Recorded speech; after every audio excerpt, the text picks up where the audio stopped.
Batuk adalah salah satu penyakit yang kerap dialami kebanyakan orang. Salah satunya yaitu batuk kering yang tidak selalu disertai dengan lendir atau dahak.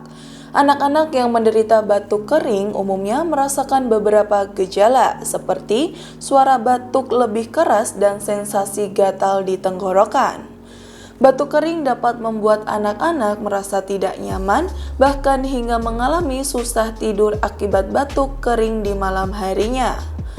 Adapun beberapa penyebab batuk kering pada anak-anak yaitu yang pertama yaitu reflux asam lambung atau GERD, yang kedua alergi, yang ketiga asma dan COVID-19, yang keempat infeksi saluran pernafasan atas, serta yang kelima yaitu menelan makanan atau benda berukuran kecil.